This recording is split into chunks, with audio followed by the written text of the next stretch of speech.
دوبارہ کہا گیا واتقوا اللہ. اصل تو یہ ہے کہ ہر انسان کے دل میں اپنے رب کی عظمت کا احساس ہو. دنیا میں رہ کر ہم غافل ہو جاتے ہیں، ہمیں احساس ہی نہیں ہوتا کہ ہم نے جانا ہے. بڑے بڑی شخصیتوں کے جنازہ میں جاتے ہیں، افسوس کر رہے ہوتے ہیں، لیکن اس کے بعد ذہن میں نہیں رہتا کیا میں نے بھی جانا ہے یا نہیں. اللہ فرما رہے ان اللہ خبیر بما تعملون. جو کچھ بھی آپ کریں گے نا اللہ باخبر ہے، اس سے کوئی چیز مخفی نہیں. لذا سوچیں کہ کیا ہم نے کل کا بندوبست کر لیا.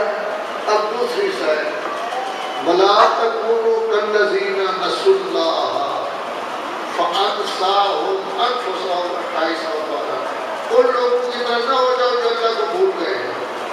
انہیں یاد ہی نہیں ہے کہ اللہ ہے، انہیں احساس ہی نہیں ہے کہ ہم نے بارگاہ رب العزت میں جانا ہے، انہیں احساس ہی نہیں ہے کہ موت آنی ہے. جو اللہ کو بھول جاتا ہے اللہ نے بھی اس کو اپنے حال پر چھوڑ دیا. وَلَا تَكُونُوا كَالَّذِينَ نَسُوا اللَّهَ فَأَنسَاهُمْ أَنفُسَهُمْ. جو لوگ اللہ کو بھول جاتے ہیں اللہ ان کو اپنے ہاتھ پر چھوڑ دیتا ہے. اولئک هم الفاسقون. وہ بدکار ہیں، ان کا ٹھکانہ جہنم ہوگا. تو گویا ان آیات میں انسانوں کو دو حصوں میں تقسیم کر دیا ہے. ایک وہ لوگ اچھے لوگ، ایک لوگ جنہوں نے کل کے لیے بندوبست کیا ہوا اپنی قبر کو روشن کیا ہوا ہے.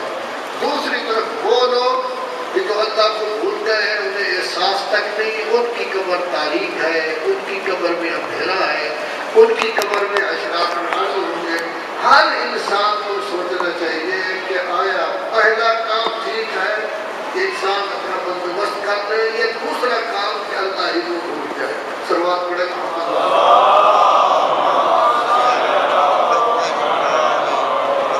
حضرت مولانا ثقلین کاظمی، آپ ان کو ان سے بہتر سمجھتے ہیں. عظیم شخصیت تھے، ہر کسی کے دکھ درد میں شریک ہوتے تھے. جس کو کوئی کام ہوتا اس کو طے خدا نے نہ کبھی نہیں کی تھی کہ یہ کام نہیں ہے. چھوٹا کام ہوتا، بڑا کام ہوتا، ایک دو دن کا وقفہ لے لیتے لیکن کام ضرور کرتے. اجتماعی شخصیت تھے، سرکاری نوکری میں رہے. سب سے بڑی خصوصیت کہ پاکستان کے جتنے بھی بہت بڑے علماء تھے سب کے ساتھ ان کا خواہ مفتی جعفر حسین جیسی شخصیت ہو، خواہ استاد العلماء مولانا محمد یار ہو، خواہ مولانا غلام علی شاہ صاحب ہو، علامہ حسین صاحب، جتنے بزرگ علماء ہیں خصوصاً یہ لوگ جو دنیا سے چلے گئے ہیں سب کے ساتھ ان کا تعلقات تھے. شیخ الجامعہ علامہ عباس صاحب قبلہ، یہ بزرگان ان کے دفتر میں بھی جاتے تھے، ان کے گھر میں آنا جانا تھا، ان کے پروگرام میں بھی. جس کا بزرگوں کے ساتھ تعلق ہو یہ علامت ہوتی ہے کہ اس کی فطرت میں خود بزرگی پیدا ہو. بچپنا نہیں ہے، طفولیت نہیں ہے، یہ نہیں ہے کہ شباب کے چکر میں پڑے ہوئے ہیں، خود اس میں بزرگی پائی جاتی ہے. اسی واسطے اس کا تعلق بزرگوں کے ساتھ ہے. اسی واسطے کہتے ہیں جب کسی انسان کی اچھائی یا برائی کو دیکھنا ہو یہ دیکھو اس کا تعلق ان کے ساتھ ہے. اگر عظیم شخصیت کے ساتھ تعلق ہے تو وہ خود عظیم بن جائے گا، اور اگر ان لوگوں کے ساتھ تعلق نہیں ہے جتنے چھوٹے لوگوں کے ساتھ تعلق ہوگا اتنا چھوٹا سمجھا جائے گا. تو ہر انسان کو ضرورت ہے آئندہ کے لیے انتظام کرنے کی. رسول اعظم صلی اللہ علیہ وسلم ایک بزرگ صحابی تشریف لائے، بوڑھے ہو چکے تھے، نئے نئے مسلمان ہوئے اور دل سے مسلمان ہوئے تھے. کہنے لگے یا رسول اللہ میں نیا نیا مسلمان ہوا، بہت قریب ہے، جلدی چلا جاؤں گا، میں تو کوئی کام نہیں کر سکتا. کیا ایسا کوئی سلسلہ ہو سکتا ہے کہ مرنے کے بعد بھی میرا نام اعمال کا سلسلہ چلتا رہے؟ فرمایا ہاں ایک نہیں 3 کام کریں. 3 کام آپ کے ایسے ہیں کہ آپ چلے جائیں گے تب بھی وہ کام بھی برقرار رہیں گے اور نام اعمال کا سلسلہ بھی چلتا رہے گا. سب سے پہلا کام اپنی اولاد کی تربیت. ایسا نہ ہو کہ کسی انگلش اسکول میں داخل کرا دیں، پتہ ہی نہ کرے کیا پڑھ رہا ہے، کس طرف جا رہا ہے، اس کا ذہن کیا کہتا ہے۔ یہ چھوڑ دیں کہ کام مجھے بہت زیادہ ہے، مجھے پتہ ہی نہیں کہ میری اولاد کیا کر رہی ہے۔ نہیں، سب سے پہلے اولاد کی تربیت۔ اولاد ایک ہوگی، ایک کام کرے گی، نام اعمال میں سے اس کا جاری رہے گا۔ دوسرا فرمایا کچھ نہ کچھ لکھ کر جاؤ، خواہ ایک پمفلٹ چھپ ہو، اشتہار خالی ناموں سے بول نہیں، اس پہ ایک حدیث چھاپ دو، کوئی علمی چیز چھاپ دو، قرآن مجید کی آیت چھاپ دو، جس سے نصیحت ہو، جس سے لوگوں کو فائدہ ہو۔ چھوٹا سا پمفلٹ ہو جائے، ترجمہ کسی چیز کا ہو جائے، جب تک یہ ترجمہ رہے گا، جب تک یہ پمفلٹ رہے گا، جب تک یہ کتاب رہے گی۔ کلینی نے کب کتاب لکھی تھی؟ 329 ہجری میں فوت ہوئے۔ آج بھی کلینی زندہ ہے، ایسا محسوس ہوتا ہے کہ یہاں موجود ہے۔ صدوق نے کب کتاب لکھی تھی؟ 381 میں فوت ہوئے، آج موجود ہے۔ زرارہ مولا کا راوی تھا، ان 6 راویوں میں سے تھا جن کے بارے میں کہا گیا اگر یہ 6 نہ ہوتے تو نبوت کے نشانات مٹ جاتے۔ آج جیسے امام کا نام زندہ ہے، اسی طرح زرارہ کا نام بھی زندہ ہے، ابو بصیر کا نام بھی زندہ ہے۔ تو کچھ لکھ کر جائیں تاکہ اس کا نام زندہ رہے۔ تیسرا رفاع عامہ کا کام، کوئی ایسا رفاع عامہ کا کام کر جائے کہ جب تک وہ کام موجود رہے گا اس وقت تک نامہ اعمال کا سلسلہ موجود رہے گا۔ اور جتنی بزرگ شخصیتیں ہیں سب نے کوشش کی ہے کہ یہ تینوں کام کریں، اولاد کی تربیت، کچھ لکھ کر جائیں، اور تیسرا کام ہے رفاع عامہ کا کام۔ حضرت مولانا ثقلین کاظمی سرکاری ملازم تھے، ظاہر ہے کہ جو سرکاری ملازم ہوتا ہے اس نے 8 گھنٹے ڈیوٹی دینی ہوتی ہے، گھنٹہ تو گھنٹے پہلے لگ جاتے ہیں، تھکا ہوا آدمی آتا ہے، گھنٹہ 1.5 گھنٹہ بعد میں ہے، کھانا بھی کھانا ہے، گھر میں بھی بیٹھنا ہے، ایسے آدمی کے پاس ٹائم کہاں ہوتا ہے؟ جب کوئی لوگ کام نہیں کرتے، کہتے تھکا ہوا آیا ہوں اب کیا کام کروں؟ لیکن کیا کہنا ہے ثقلین کاظمی کا؟ انہوں نے یہ تینوں کام کیے ہیں۔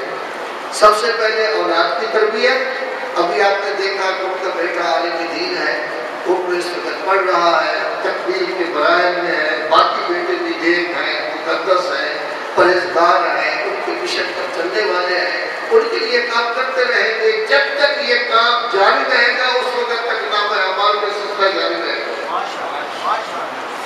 قاضی صاحب نے دوسرا کام کیا، کتابیں لکھی۔ سب سے پہلی کتاب تو علماء کا تذکرہ۔ اب ظاہر ہے علماء اس دنیا میں رہ رہے ہیں، مومنین علماء کو اس وقت تک مانتے ہیں جب تک وہ ان کو بجانے سناتے رہیں، جب تک ان کا گلا کام کرتا رہے، جب تک ان کی صحت رہے۔ اور اگر صحت نہ ہو، کوئی مومن ایسا نہیں ہے جو علماء کو پوچھے۔ علامہ حافظ کے صاحب کتنے بڑے عالم تھے، لیکن آخر میں صورت حال یہ تھی کہ وہ کہتے تھے ایک وقت تھا کہ مجھے مطالعے کا ٹائم نہیں ملتا تھا، لوگ اتنے آتے تھے، اب میں ترس رہا ہوں ایک آدمی 24 گھنٹے میں مجھے ملنے کے لیے نہیں آتا۔ کیوں؟ مریض ہو گئے تھے۔ جب مریض ہو گئے تھے تو علامہ بھول گئے، کسی کو یاد تک نہیں رہا۔ تو عوام کا تو یہی حال ہے، مومنین کا تو یہی حال ہے۔ مولانا اظہر حسن زیدی اپنے فن کے بادشاہ مجلس میں آتے ہیں، جس موضوع کو چاہے اسی موضوع کو بہترین انداز میں نبھاتے ہیں، اور تقریریں انہوں نے شروع کی ہیں۔ اس وقت 17 سال کے تھے، لیکن شادی ہوئی ہندوستان میں، 17 سال کے تھے۔ امام باڑہ خانقاہ ناروانی میں کوئی شادی کا کسی کا پروگرام تھا، امبالہ آئے، اپنے علاقے سے آئے، یہاں آئے تو مجلس ہو رہی تھی، مجلس پڑھی، لوگوں کو پسند آ گئی، پھر وہ ہندوستان گئے ہی نہیں، بیگم بھی وہاں رہ گئی، سب کچھ وہاں رہ گیا، رشتے دار بھی وہیں رہ گئے۔ کتنے قادر و کلام شخص تھا، لیکن زندگی کے آخری حصے میں دواؤں کے لیے پیسے نہیں تھے، کچھ بھی نہیں تھا کہ اپنی دوائیں کس کس کا پوچھتے ہو۔ جب تک وہ کام کر رہا ہے اس وقت زندہ باد زندہ باد، کام ختم ہوا لوگ بھول جاتے ہیں، لوگ اس وقت بھول جاتے ہیں۔ تو در حقیقت یہی ہے کہ انسان سب سے پہلے اپنی اولاد کی ایسی تربیت کرے کہ لوگ بھول جائیں۔ اولاد بیچاری کبھی بھول سکتی ہے، انہیں تو کام کرنا ہوگا۔ علامہ صاحب کے بیٹے کو تو وہی تھا، وہ کسی جگہ تھا، کسی جگہ تھا، وہ یہاں اکیلے پڑے رہتے تھے۔ تو گویا مطلب یہی ہے کہ سب سے پہلا کام جو مولانا ثقلین کاظمی نے کیا وہ اولاد کی تربیت۔ دوسرا کام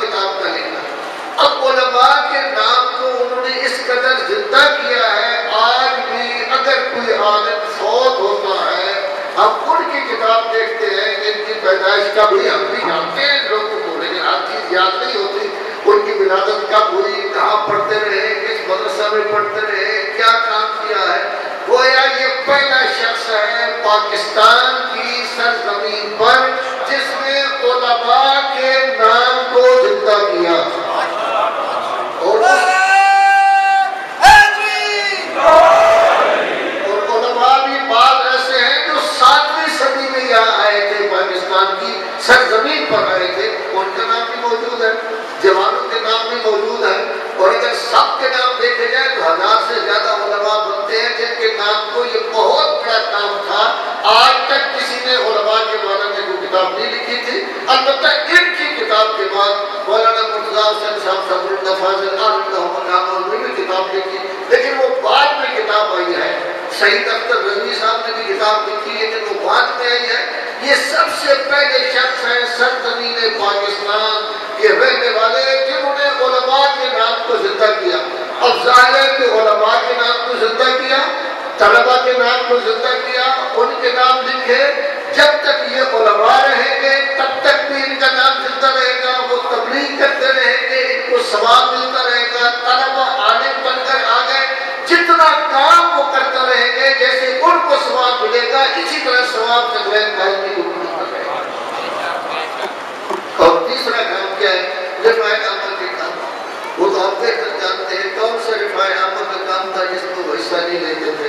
پہلا کام انہوں نے آپ کے مٹی اور اسلام آباد کے لیے کیا کہ ہر چپے چپے پر گئے، پوری زمین کا ملاحظہ کیا، زمینوں کو دیکھا، مسجد کہاں بنی ہے، امام باڑہ کہاں بنا ہے، عالم کہاں رہتا ہے، شاعر کہاں رہتا ہے، کہاں مجلس ہوتی ہے، کہاں محرم ہوتا ہے، کہاں 2 مجلسیں ہوتی ہیں، کہاں 1 مجلس ہوتی ہے، کہاں زنانہ مجلس ہوتی ہے، کہاں مردانہ. یہ سارے کا سارا کام کیا. اور لوگ اس زمانے میں کہتے تھے یہ کتاب نہ چھاپنا، یہ کتاب نہ چھاپنا. ان شرارتیوں کے پاس ہمارے نام چلے جائیں گے، ہم اپنے آپ کو چھپاتے رہے، وہ جانتے ہیں ہم کہاں رہتے ہیں. ان سے کوئی چیز چھپی ہوئی نہیں ہے. آپ کا پورا ریکارڈ ان کے پاس موجود ہے، آپ کے پاس موجود نہیں ہے، لیکن اس بندے خدا نے یہ کتاب لکھی. اور تیسرا کام انہوں نے یہ کیا کہ پاکستان میں 524 مدارس، ہر مدرسے میں خود گئے، ہر جگہ خود پہنچے.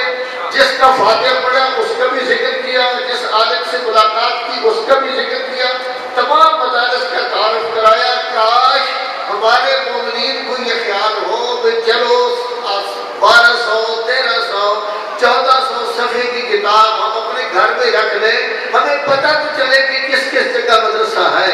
لیکن میں نہیں سمجھتا کہ ہمارے مومنین کے پاس یہ کتابیں ہوں، کیونکہ مومنین کے پاس ٹائم ہی نہیں ہے کتابوں کا. مولانا صاحب حسین صاحب قبلہ فرمایا کرتے تھے مومنین کا جتنا علم ہوتا ہے اکثریت کا وہ سب سنایا ہوتا ہے. مجلس میں جو کچھ سنا اسی کو یاد کر لیا، جیسے بھی ہے اسی کو رکھتے رہے. تو کاش یہ کتابیں ہوتی تو ان کو محسوس ہوتا. تو انہوں نے اولاد کی بھی تربیت کی، انہوں نے کتابیں بھی لکھی، انہوں نے رفاع عامہ کے کام بھی کیے. یہ مجالس کا اشرا کرتے تھے، یہ رفاع عامہ ہے. لوگوں کی شادیاں کراتے تھے، یہ رفاع عامہ ہے. کسی کو اگر ضرورت ہوتی اسلام آباد میں کسی کے ٹیلی فون کی ان کے پاس موجود ہوتا تھا، کسی کام کی ضرورت ہوتی تھی وہ کام کر دیتے تھے. تو انہوں نے کام وہ کیے ہیں کہ جس میں عوام کو فائدہ ہے، مومنین کو فائدہ ہے، علماء کو فائدہ ہے. اب اگر کوئی شخص دیکھنا چاہتا ہے کہ فلاں کیسا ہے کیسا نہیں، جس کا وجود دوسرے لوگوں کے لیے زیادہ مفید ہوتا ہے اس کا درجہ بڑا ہوتا ہے، اور جس کا وجود صرف اپنے لیے اور کسی کے لیے اس کا درجہ کچھ بھی نہیں، خود کی طرح آنے کی کیوں نہ ہو. تو سکلین قاضی وہ تھے جن کا وجود سب کے لیے مفید تھا، سب کو فائدہ پہنچاتے تھے، سب کام کیا کرتے تھے، ہر کام میں حصہ لیتے تھے. تو آج ان کی کمی بھی پوری ہو رہی ہے. اور آپ دیکھیں کہ کچھ وقت تک کتنی کمی محسوس ہوگی کہ حیران ہوتے تھے کہ سب کام ایک آدمی کی وجہ سے ہو جاتے تھے، لیکن اب وہ کام نہیں ہو رہے ہیں. سلوات پڑھے محمد والے. تو سب سے بڑا پیغام جو قرآن مجید کا ہے کہ ہر انسان دیکھے کہ میں نے کل کے لیے کیا بندوبست کیا. کوئی رشتہ داری نہیں چلے گی، کوئی کسی کام نہیں چلے گا، نعرے بازی نہیں چلے گی، کچھ بھی نہیں چلے گی. اصل ہے کام کام کام. کام کیا ہے تو قبر منور، کام کیا ہے تو نماز ہم کا سایہ مل جائے گا، کام کیا ہے تو حوض کوثر کا پانی مل جائے گا، کام کیا ہے تو پورے سرا سے ٹکٹ بھی مل جائے گی، اور اگر کام نہیں کیا پھر ان لوگوں کا حال ہوگا کہ جن کا تذکرہ ہم نعرہ بازی کے لیے کرتے ہیں لیکن سوچتے نہیں کہ اس میں ہم بھی آ سکتے ہیں، کہ وہ لوگ جا رہے تھے حوض کوثر سے پانی پینے، کہہ دیا گیا دوڑاؤ دوڑاؤ، دوسرے گارڈوں نے اس زمانے میں فرشتے کہتے تھے، آج ہر جگہ گارڈ موجود ہے، گارڈ ان کو پیچھے لے گئے تو رسول اللہ پوچھتے ہیں یہ تو ہمارے ہیں، ان کو کہاں لے کر جا رہے ہو؟ کہا نہیں یا رسول اللہ انہوں نے آپ کے بعد بڑی گڑبڑی کی ہے، تو وہ آنے نہیں دیں گے، رسول اللہ کے پاس پانی کیسے پیئیں گے، مولا کائنات پانی کیسے وقت پلائیں گے؟ تو ضرورت ہے کہ انسان اپنے کل کا بندوبست کرے۔ ختم کر چکا، ٹائم ختم ہو رہا ہے۔ دیکھیے آدمی صاحب فوت ہوئے، توقع نہیں تھی کسی کے اتنی جلدی ان کے جانے کی، بلکہ چند دن پہلے میری ملاقات ہوئی تو انہوں نے مجھ سے وعدہ کیا ہے تذکرہ علماء امامیہ کی دوسری جلد لکھنے کا، اور یہ میرے خیال میں 3-4 سال سے میں انہیں کہہ رہا تھا کہ تذکرہ علماء امامیہ کی دوسری جلد آنی چاہیے، کیونکہ جن حضرات کا نام انہوں نے لکھا تھا کہ یہ کون میں طالب علم ہیں وہ سب کے سب وہ واپس آ گئے ہیں، اس لحاظ سے جو 2000 آدمی کی یہ کتاب بن سکتی ہے انہوں نے وعدہ کیا، لیکن ظاہر ہے کہ اللہ کا بلاوا جس وقت آ جائے وہ پوچھتا نہیں کسی سے، کسی کو اطلاع نہیں ہوتی، کسی کو پتہ نہیں ہوتا کہ کب ہونا ہے کب نہیں ہونا۔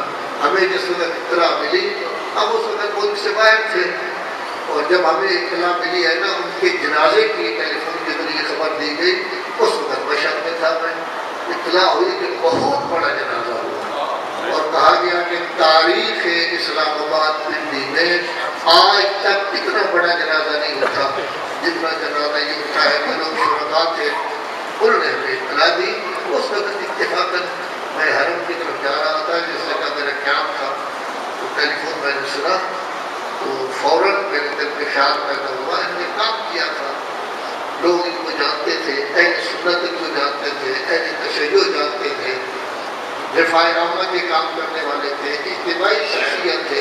ظاہر ہے کہ جب ان کا تعارف تھا اس تعارف کی وجہ سے سارے لوگ ان کے جنازہ میں آئے، اور کہا گیا کہ ہزاروں کی تعداد میں جنازہ، اور اتنا بڑا جنازہ آج تک کبھی کسی کا نہیں اٹھا۔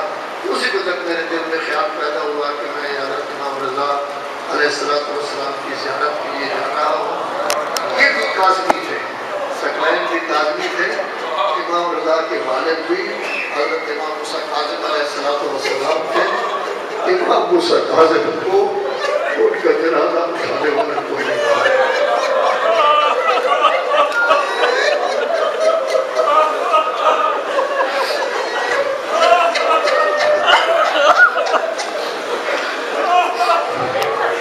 جب شہادت واقع ہوئی اعلان کیا تو وہ رافضی ان کا امام بن گیا ہے۔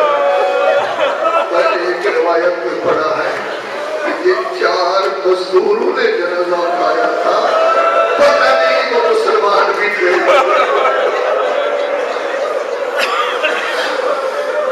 پتہ نہیں وہ مسلمان بھی تھے، نہیں تھے۔ رسول اللہ کا جنازہ مسلمان نہ اٹھا سکے، زہرا کے جنازہ میں 6 آدمی تھے۔ علی نے دیکھا نیچے تابوت کے نیچے ایک بچی جا رہی ہے تو فوراً حسن سے کہا بیٹا جلدی لے جاؤ، علی کی غیرت گوارا نہیں کرتی کہ زینب کے قد پر کسی کی نظر پڑے، لیکن کوئی زینب سر کے بال کھلے ہوئے اور پسے پشت بندے ہوئے اور کوفہ کے بندر ہوئے خطبے دے رہی ہے علی کی لہجہ میں۔ مولا کا جنازہ اٹھا امیر المومنین کا، دونوں بیٹوں نے پشت کی جانب سے اٹھایا، پائٹے کی جانب سے، صرف حسن کا جنازہ اٹھا تھا، بڑے اہتمام سے جنازہ اٹھا، ہزارہا لوگ جنازہ میں شریک، مروان بھی شریک تھا۔ کسی نے کہا تو جنازہ میں شریک تھا جبکہ ہمیشہ مخالفت کرتا رہا ہے، تو گردن کا حسن وہ ہے جس کو علم و تدبر کا پہاڑ کہا تھا۔ لیکن ہوا کیا کہ اس وقت کمانیں ٹوٹی، تیروں کی بارش ہوئی، کربلا کا شہید تیر بھی نکال رہا ہے اور رو بھی رہا ہے کہ کیا ہے، اور کائنات میں پہلا جنازہ ہے کہ دفن کی جگہ جانے کے بعد دوبارہ اس کو گھر پہنچایا گیا۔ اور اب حضرت موسیٰ کاظم کا جنازہ مزدور اٹھائے ہوئے لے جا رہے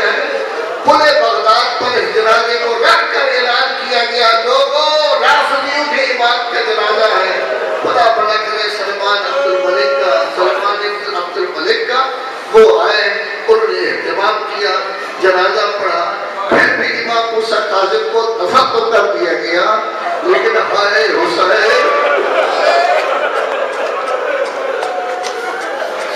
کاش مسلمان شہادت کے بعد امام کو دفن ہی کر دیتے، کام تو ان کا پورا ہو گیا تھا، لیکن لاش پر گھوڑے دوڑائے گئے، لاش کے ٹکڑے ٹکڑے کر دیے گئے، حالت ایسی ہو گئی کہ لاش جو ہے بکھری ہوئی تھی، اور جب آپ کا چوتھا امام کوفہ کا قیدی دفن کرنے کے لیے آیا ہے تو سب کو دفن کرنے کے بعد یہ کہتا ہے کہ کوئی چٹائی لے آؤ، چٹائی لے آئے، آپ کا مولا کربلا کے میدان میں پھر رہا ہے، کسی جگہ سے کوئی ٹکڑا اٹھاتا ہے، کسی جگہ سے کوئی ٹکڑا اٹھاتا ہے، کسی جگہ سے کوئی ہڈی کا ٹکڑا اٹھاتا ہے، ان سب کو اکٹھا کر کے جب قبر میں رکھا، اس وقت اوپر ایک کلمہ لکھا کیسے اپنی انگلی مبارک سے لکھا، بابا قبر الحسین،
اور ان کی جوتیوں میں بیٹھ کے مولانا ثقلین کاظمی صاحب زندگی حاصل کرتے تھے، آج وہ قبر میں ہیں، یقینی طور پہ بہت سی دعائیں ان کے ساتھ ہیں اور پیغام دے رہی ہیں کہ فقط اپنے لیے زندہ نہ رہو بلکہ ملت اور قوم کے لیے بھی اقدام کرو۔ شکریہ۔